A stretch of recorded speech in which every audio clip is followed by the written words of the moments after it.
Espresso.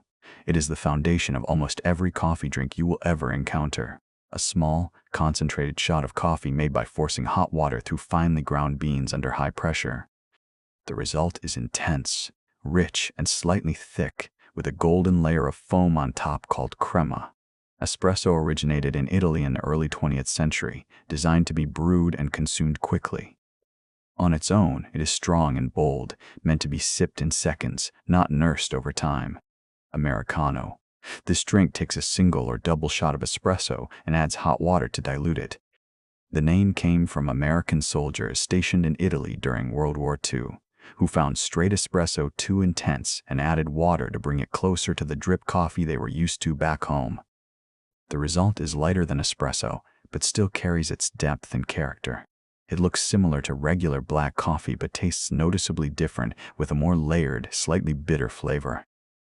Drip coffee. This is the most common form of coffee consumed in the United States and much of the world.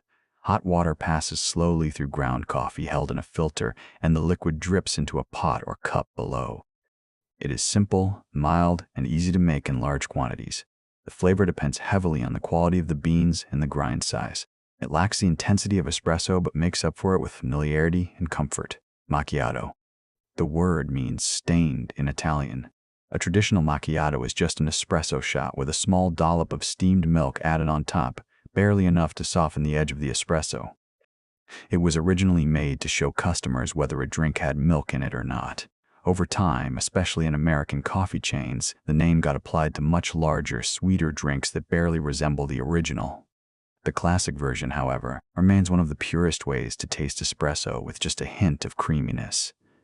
Cappuccino. This drink has 3 equal parts: espresso, steamed milk, and milk foam. The foam on top is thick and dry, sitting like a cloud above the cup. Italians traditionally drink cappuccino only in the morning, never after a meal. The balance between the strong espresso and the airy foam creates a texture and taste that feels both light and satisfying. The name is believed to come from the Capuchin friars, whose brown robes resembled the color of the drink. Latte. A latte is espresso with a generous amount of steamed milk and only a thin layer of foam on top. It is milder and creamier than a cappuccino because the milk ratio is much higher. This makes it approachable for people who want the presence of coffee without its sharpness. Lattes are also the canvas for latte art, where baristas shape the poured milk into patterns like leaves or hearts.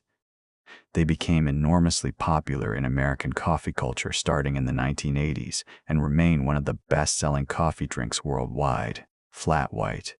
This one comes from Australia and New Zealand, though both countries claim to have invented it. A flat white is similar to a latte but smaller and made with a higher ratio of espresso to milk. The milk is steamed to a silky microfoam texture rather than a thick froth. The result is a stronger, more concentrated drink where the espresso flavor comes through clearly. It gained global popularity after major coffee chains began adding it to their menus in the 2010s. Cortado. A cortado is a shot of espresso cut with an equal part of warm milk. The milk is not frothed heavily, just steamed enough to take the edge off the espresso without overpowering it. It comes from Spain, where the word cortado literally means cut. The drink sits between a macchiato and a flat white in terms of size and strength. It appeals to people who want something small and balanced without the sweetness or volume of a latte. Mocha. A mocha blends espresso with chocolate, usually in the form of cocoa powder or chocolate syrup, then adds steamed milk and often whipped cream on top. It bridges the gap between coffee and hot chocolate, making it one of the most popular choices for people who are new to coffee or prefer sweeter drinks. The name comes from the port city of Mocha in Yemen, which was historically one of the most important centers of the global coffee trade. Cold brew. Cold brew is made by steeping coarsely ground coffee in cold water for anywhere from 12 to 24 hours. The slow cold extraction produces a coffee that is naturally smooth, low in acidity, and slightly sweet, even without added sugar. It is not the same as iced coffee, which is simply hot coffee poured over ice. Cold brew became widely popular in the 2010s as people began looking for a gentler, less bitter coffee experience. It can be served straight, diluted with water or milk, or used as a base for other drinks. Iced coffee. This is brewed hot coffee that has been cooled down and poured over ice. It is simpler and faster to make than cold brew, but tends to taste more diluted and slightly bitter, especially as the ice melts. Many people add milk, cream, or sweetener to balance it out. It has been a staple in warm weather markets for decades and remains a practical, everyday option for those who want coffee cold without waiting hours for cold brew. Nitro Coffee. Nitro coffee is cold brew that has been infused with nitrogen gas and served on tap, much like a draft beer. The nitrogen creates tiny bubbles that give the coffee a creamy, smooth texture and a thick, cascading appearance in the glass. It is typically served without ice because the nitrogen itself chills and aerates the drink. The flavor is rich and velvety, and many people find they do not need to add milk or sugar because the texture tricks the palate into perceiving creaminess. Turkish coffee. This is one of the oldest methods of preparing coffee still in common use. Very finely ground coffee, almost powdery in texture, is simmered in a small pot called a sezve, along with water and sometimes sugar. The coffee is never filtered, so a layer of grounds settles at the bottom of the cup after pouring. It is served in small cups and sipped slowly. The tradition of Turkish coffee is deeply embedded in social life across the Middle East and parts of Eastern Europe, and the method itself is recognized by UNESCO as an intangible cultural heritage. Pour over. This method involves pouring hot water slowly and steadily over coffee grounds placed in a filter above a cup or carafe. The water moves through the grounds at a controlled pace, extracting flavor in a clean and deliberate way. The result is a cup that is bright, clear, and full of subtle flavor notes that faster brewing methods can miss.